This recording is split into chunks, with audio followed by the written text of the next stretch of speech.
अस्सलाम वालेकुम स्टूडेंट्स हमारा टॉपिक है 12.7 रिफ्रैक्शंस through prism.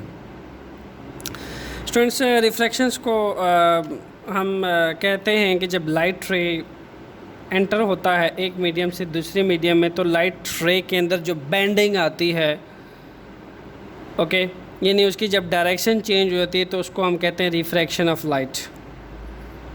So last time इसको हमने ग्लास लैब के अंदर स्टडी किया था और हमने ये देखा था जब लाइट रे जो है वो ग्लास स्लैब के अंदर एंटर होती है तो ग्लास स्लैब्स में एंटर होते हुए लाइट रे जो है कब कैसे बेंड होती है अपने ओरिजिनल डायरेक्शन से, उसको हमने रिफ्रैक्शंस का नाम दिया था। इस ग्लास स्लैब के अंदर से लास्ट टाइम हमने देखा था रिफ्रैक्शंस को कि जब लाइट रे एक रेयर से डेंसर मीडियम में आता है तो कैसे लाइट रे जो है वो डायरेक्शन चेंज करता है, और इस बेंडिंग और इस चेंज इन डायरेक्शन को हमने रिफ्रैक्शन का नाम दिया था। स्टूडेंट्स अब हम स्टडी करेंगे इसी रिफ्रैक्शन के टॉपिक को प्रिज्म के अंदर से कि प्रिज्म के अंदर रिफ्रैक्शंस कैसे होती है। स्टूडेंट्स ग्लास लैब में आपको जस्ट शो करा देता हूँ, सॉरी प्रिज्म मैं आपको शो करा देता हूँ। प्रिज्म जो है हमारे पास दो ट्रायंगल पे इसके फेसेस जो हैं एक दूसरे के पैरेलल होती हैं ट्रायंगुलर फॉर्म में। ओके, लुक एट दैट, ये एक ट्रायंगल फेस है इसका, ये देखें ये ट्रायंगल बना हुआ है, इसके सामने भी एक ट्रायंगल होता है, दो ट्रायंगल होते हैं जो बिल्कुल एग्जैक्टली एक दूसरे के पैरेलल होते हैं।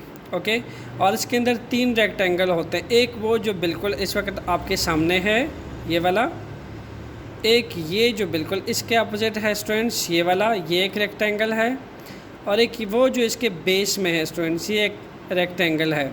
तो इसमें तीन रेक्टेंगल है, ओके, और इसमें दो ट्रायंगल हैं। Okay students, look at that. So अगर हम लिखना चाहते हैं अपने साथ तो इस इंफॉर्मेशन को लिख लेते हैं। बुक्स में ऑलमोस्ट इसको शो किया जाता है, एक ये ट्रायंगल होता है स्टूडेंट्स, और एक ये ट्रायंगल होता है, और हम इसके डिफरेंट फेसेस को मिलाते हैं। इसका जो फ्रंट वाला फेस है ये हमारे पास रेक्टेंगल होता है, और इसका जो मैं अगर बिल्कुल ऐसे ही जैसे ये भी है इसको शो कराऊं, बिल्कुल जैसे ही मैंने बना दिया है, ये इसका फ्रंट वाला फेस है, ये एक रेक्टेंगल है, एक ये रेक्टेंगल है, दूसरी साइड पे मैंने फिंगर रख दिया, और एक इसके बेस पे रेक्टेंगल है जिस पे ये ब्लेस किया हुआ है। ठीक है, तो ये बेस वाला रेक्टेंगल है, ये फ्रंट वाला, ये बैक वाला है। और स्टूडेंट्स ये एक ट्रायंगल है और एक ये ट्रायंगल है। तो हम ये कह सकते हैं कि प्रिज्म के अंदर टू ट्रायंगल होते हैं,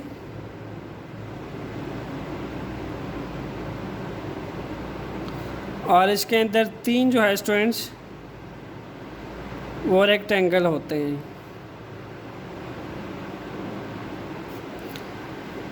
ओके, आपके बुक में स्टूडेंट्स जो डायग्राम बनी हुई है यहाँ पे अगर मैं उस ट्रायंगल को डेमोन्स्ट्रेट करना चाहूँ तो मुझे ट्रायंगल जो है वो प्रिज्म को ऐसे प्लेस करना पड़ेगा ताकि आपके बुक के अकॉर्डिंग जो है डायग्राम बनाई जा सके। सो मैं इन लाइंस को ट्रेस करता हूँ। ओके,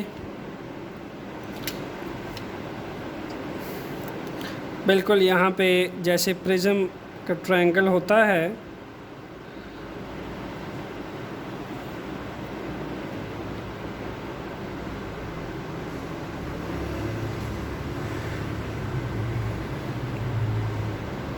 ऐसे, तो ये आप देख सकते हैं प्रिज्म बिल्कुल ऐसे पड़ा हुआ है। ठीक है स्टूडेंट्स, प्रिज्म बिल्कुल ऐसे पड़ा हुआ है और लाइट रे जो है ऐसे इसमें एंटर हो रही है लाइक दैट।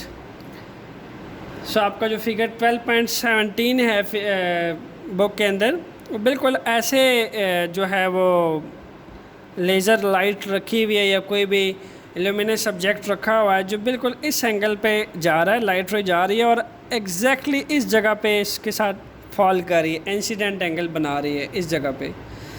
तो जब इस जगह पे इंसिडेंट एंगल बना रही है तो चूंकि हम हैं किस चीज़ के अंदर, हम है एयर के अंदर, ये लाइट रे एयर में ट्रेवल कर रही है। जैसे ही लाइट रे एक डेंसर मीडियम में एंटर होगा, जैसा कि प्रिज्म स्टूडेंट्स ग्लास का बना होता है और ये एक डेंसर मीडियम है, तो डेंसर मीडियम के अंदर जो स्पीड ऑफ लाइट होती है वो एयर की निस्बत कम होती है। एयर के अंदर अमूमन स्टूडेंट्स स्पीड ऑफ लाइट होती है 3 × 10⁸ मीटर पर सेकेंड। मैं इसको मेंशन कर देता हूँ फॉर एयर।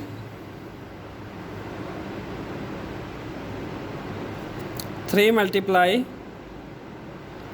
10⁸ मीटर पर second, okay.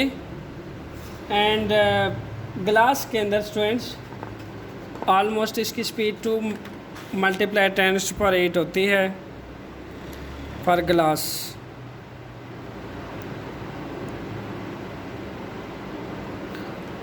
To multiply 10⁸ metre पर सेकेंड, ओके। सो प्रिज्म को स्टूडेंट्स हमने ऐसे प्लेस किया हुआ है। अब हम सपोज करें कि यहाँ पे हम लाइट रे एंटर हो रही है, मैं इस मार्कर की हेल्प से शो कर देता हूँ। ये लाइट रे एंटर हो रही है एंड लाइट रे जैसी इस प्रिज्म के अंदर एंटर होगा तो प्रिज्म के अंदर स्पीड ऑफ लाइट होती है 2 × 10⁸ मीटर पर सेकेंड, जो कि एयर की निस्बत कम है, ओके। डिफरेंस है दोनों के स्पीड ऑफ लाइट में। एयर का रिफ्रैक्टिव इंडेक्स जो है कुछ है और इस मीडियम का यानी इस प्रिज्म का रिफ्रैक्टिव इंडेक्स एयर से चेंज है। अब होगा क्या कि मैं ऑलरेडी रिफ्रैक्शंस को डिस्क्राइब कर चुका हूँ, that the change in direction of light when light goes from one medium to other. ये वन मीडियम है, ये सेकंड मीडियम है, प्रिज्म सेकंड मीडियम है।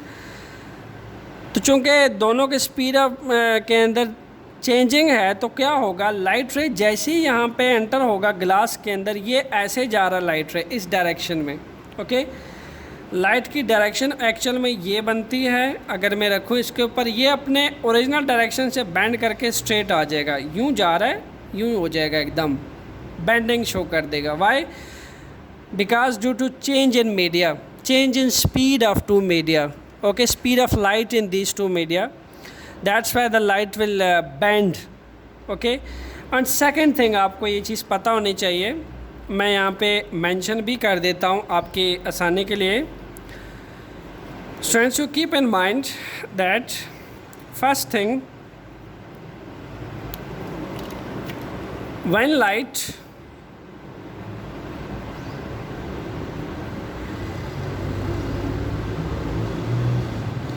move from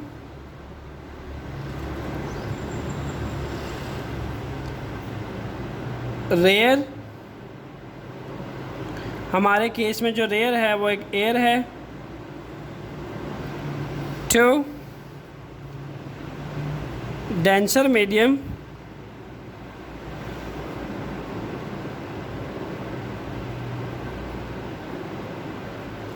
students denser medium glass भी हो सकता है, डेंसर मीडियम प्लास्टिक भी हो सकता है, ग्लास और plastic. Then what will happen, then it will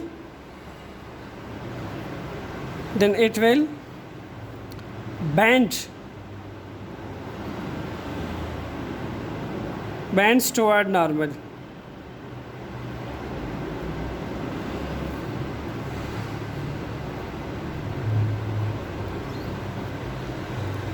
जब भी लाइट रे एक डेंसर से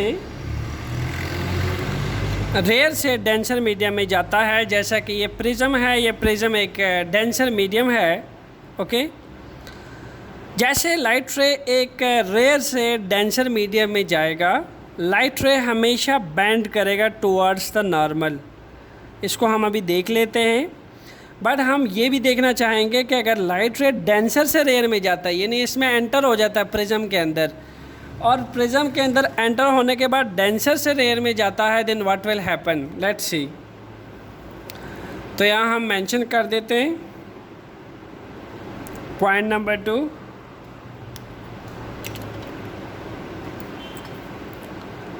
when light ray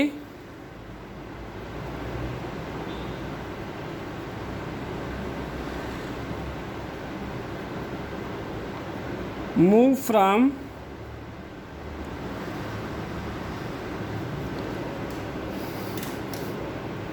डेंसर, यानी अगर प्रिज्म से बाहर एयर में जाता है, denser to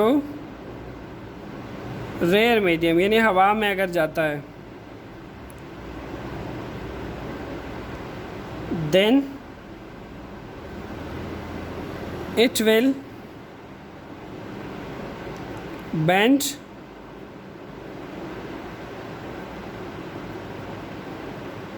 away from normal.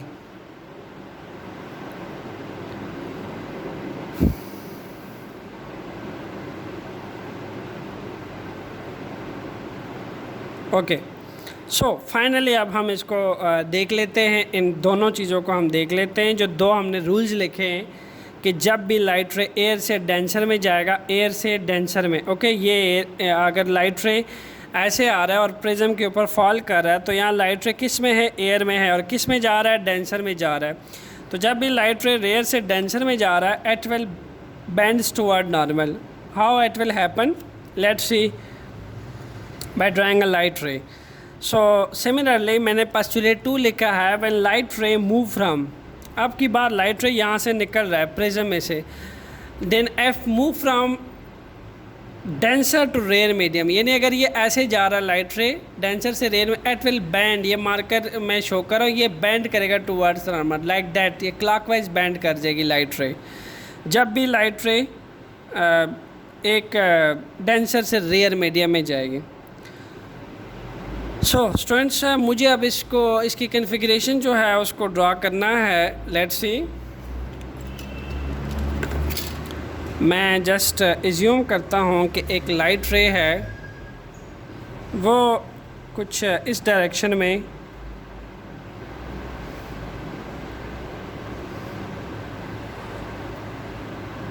Fall करती है प्रिज्म के ऊपर, ओके।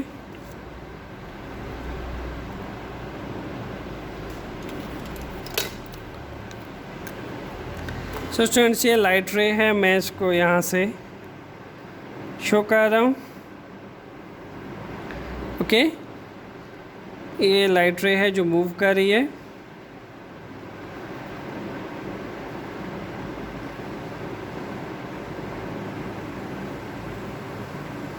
और एग्जैक्टली यहाँ पे फॉल की है। सो अगर हम नॉर्मल ड्रा करें इस सरफेस को, ओके, तो हमारे पास नॉर्मल आ जाएगा इसका,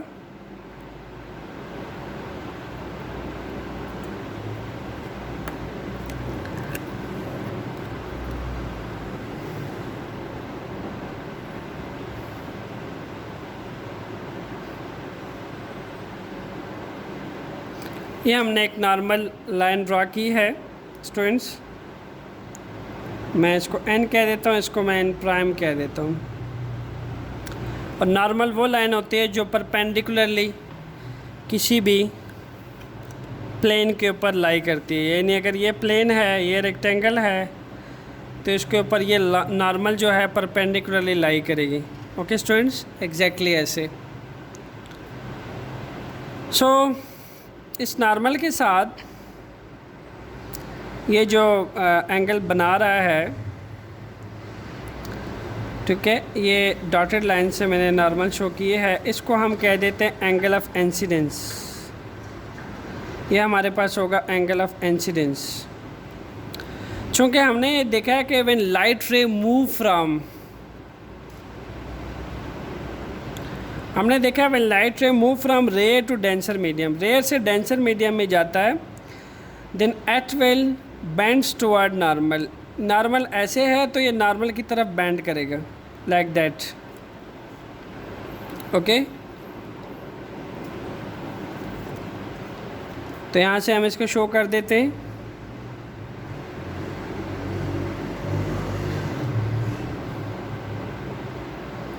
this light ray will bend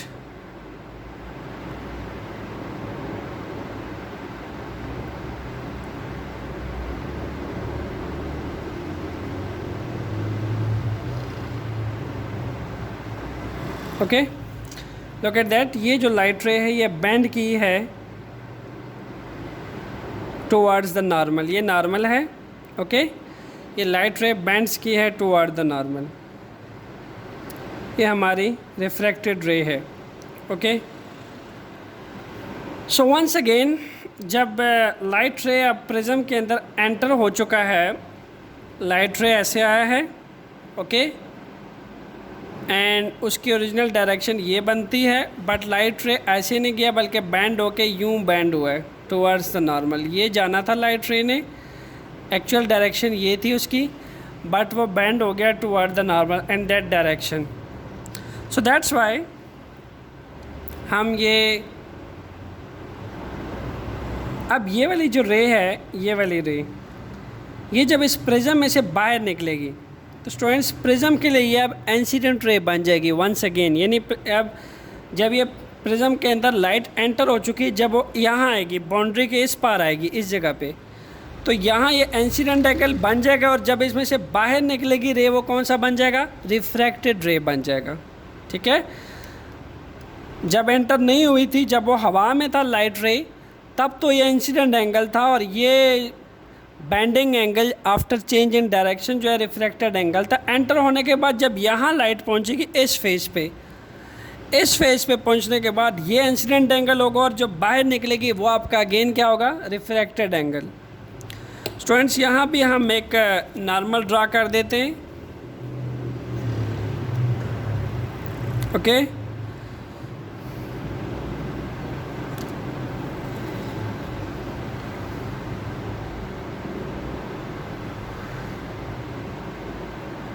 ये वंस अगेन हमने नॉर्मल ड्रा कर लिया, जो इस फेस के लिए इमेजिनरी नॉर्मल है।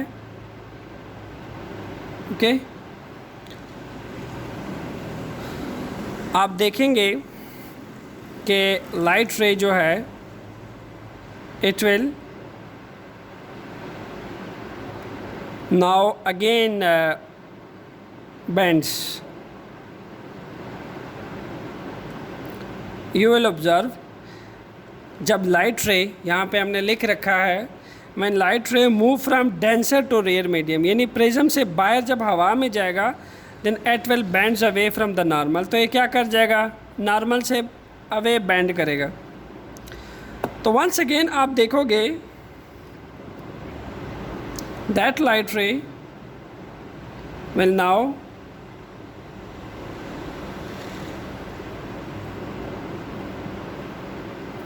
Band away from the normal. Light रे एक्चुअल में इस डायरेक्शन में बैंड कर जाएगा। तो आप देख सकते हैं कि लाइट रे इतना बैंड हुआ है नॉर्मल से। ये आपका इंसिडेंट एंगल था। ओके, दिस वन, इसको मैं एंगल आई कह देता हूँ। ये आपका अगेन रिफ्रैक्टेड एंगल था, इसको हम कहते हैं emergent ray. This is known as emergent ray. जब प्रिज्म में से रे वापस बाहर एयर में आती है तो उस रे को इमर्जेंट रे कहा जाता है, क्योंकि वो इमर्ज होकर निकलती है, प्रिज्म में से इमर्ज होकर निकलती है। That's why it is known as emergent ray. So students, अगर अब हम एक देखना ये चाहते हैं कि इस प्रिज्म के अंदर लाइट रे को जब हमने एंटर करवाया तो उसका एंगल ऑफ डिविएशन क्या होगा, यानी मुझे कैसे पता चलेगा कि लाइट कितने एक्सटेंट तक, कितने कैपेबिलिटी तक या कितने एक्सटेंट तक बैंड हुआ है, ये मुझे कैसे पता चलेगा? या मुझे अगर किसी भी मीडियम का पता करना हो, प्लास्टिक है तो प्रिज्म है, प्लास्टिक मीडियम हो या किसी भी मीडियम का, तो हम क्या करेंगे? इस साइड से स्टूडेंट्स जो इंसिडेंट एंगल है उसको मज़ीद स्ट्रेच करेंगे, फॉरवर्ड करेंगे उसको। ओके,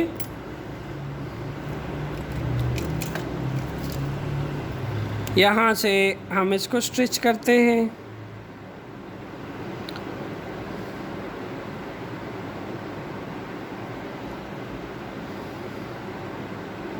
अगर आप गौर करें तो ये जो लाइट रे आ रही थी इसकी ओरिजिनल डायरेक्शन ये थी स्टूडेंट्स, ये इस लाइट रे को ऐसे जाना चाहिए था, इस डायरेक्शन में जाना चाहिए था, क्योंकि ये इस लाइट रे की ओरिजिनल डायरेक्शन थी। बट ये जो इंसिडेंट लाइट रे है ये इस डायरेक्शन में नहीं गई बल्कि बैंड कर गई है, डायरेक्शन में चेंज आ गया है, जिसको हम रिफ्रैक्शन फिनोमेना कहते हैं। इसी तरह ये वाला जो लाइट रे है, ये वाली लाइट रे, इसकी ओरिजिनल डायरेक्शन स्टूडेंट्स ये वाली थी। अगर मैं इसको बैकवर्ड पे खींचूं तो ये होना ये चाहिए था कि इसकी ओरिजिनल डायरेक्शन ये होनी थी। तो आप देखें जब हम इसको ओरिजिनल डायरेक्शन के साथ देखते हैं, इस इमर्जेंट रे को बैकवर्ड की तरफ डॉटेड लाइन की तरफ से खींचते हैं और इस इंसिडेंट रे को डॉटेड लाइन की हेल्प से आगे एक्सटेंड करते हैं, तो इसमें मज़ीद एक एंगल बन जाता है जब ये दोनों लाइनें मीट करती हैं जिस पॉइंट पे आके। तो आप अगर यहाँ पे डी रखें तो यहाँ पे कोई एंगल डी बन रहा होगा स्टूडेंट्स, एंगल डी। इस एंगल डी को कहा जाता है angle of deviation, angle of deviation. नाम से जाहिर है डिविएशन किसको कहा जाता है कि कोई लाइट रे ऐसा आता है और एकदम डिविएट कर जाता है ऐसे। अब इस लाइट रे का डायरेक्शन तो ये था, इस लाइट रे को तो यूँ जाना चाहिए था, बट ऐसा नहीं हुआ। Due to two different media light ray अपने ओरिजिनल डायरेक्शन से बैंड कर गया, बेंडिंग की है लाइट रे ने। तो अब इस बेंडिंग को एक्चुअल में क्या कहा जाता है, रिफ्रैक्शन कहा जाता है। और हम जब इमर्जेंट रे और इंसिडेंट रे दोनों को एक्सटेंड करें तो हमें एक एंगल ऑफ डिविएशन मिलता है। एंगल ऑफ डिविएशन हमें ये इन्फॉर्मेशन देता है कि कितने हद तक, कितने एक्सटेंट तक लाइट बैंड हुई है जब एयर से दूसरे मीडियम में लाइट जो है एंटर हुई है। ओके, तो हम अपने आसानी के लिए यहाँ लिख सकते हैं कि एंगल ऑफ डिविएशन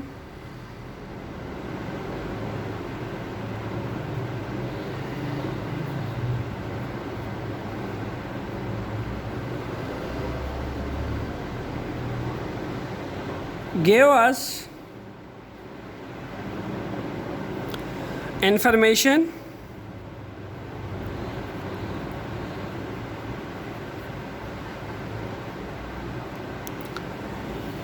ये क्या इन्फॉर्मेशन देता है,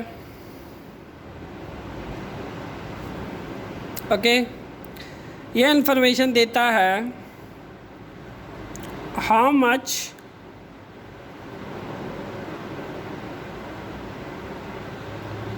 the light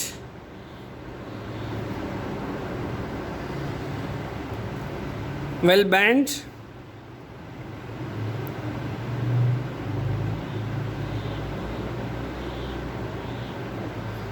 into different media.